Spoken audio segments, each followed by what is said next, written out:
kulan wacan daawadayaasha ku xiran bartan caalamiga ee Gradisa Tube ku soo dhawaada muuqaal cusub. Waa maxay mucooyo? Mucooyo luqadda qalaad waxaa lagu yiraahdaa afka Ingiriiska ah grandmother ama granny. Waa hooyo ama aabbo hooyadiis.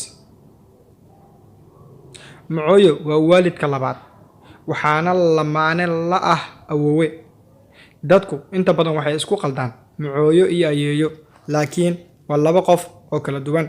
Af Soomaaliga saxda ah mucooyo waa hooyada qof hooyadiis ama aabihiis, halka ayeeyo ay ka tahay mucooyada hooyadeed, taasi oo qofkan u noqonaysa waalid saddexaad. Xubnaha qoyska: say, oori, hooyo, aabe, ilmo, walaal, aboowe, abaayo. Balaarinta qoyska markii la eegana: ilma adeer, ilma abti, adeer, abti, eedo, habaryar, awoowe, mucooyo, abkoow, ayeeyo. Waalidka koowaad: hooyo, aabe.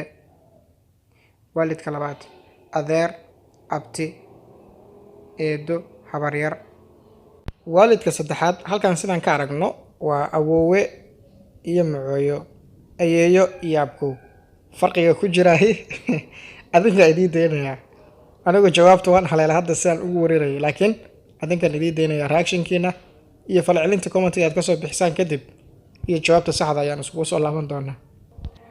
Waalidka afraad waa sodog iyo sodo.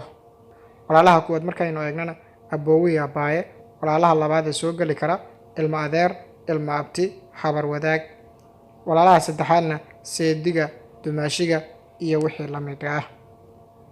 Waan filaa haddii warbixintan aad daawade ay kaa quslisay, dabcan aad isku wareerinayso. Fadlan haddii aad fahamtay noo soo qor qaybta hoose comment-ga. Haddii aadan fahminna la wadaag asxaabtaada si sharaxaad dheeraad aad u hesho.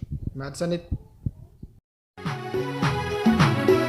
محمد يا محمد يا محمد محمد يا محمد يا محمد وين الله نهاية يا محمد.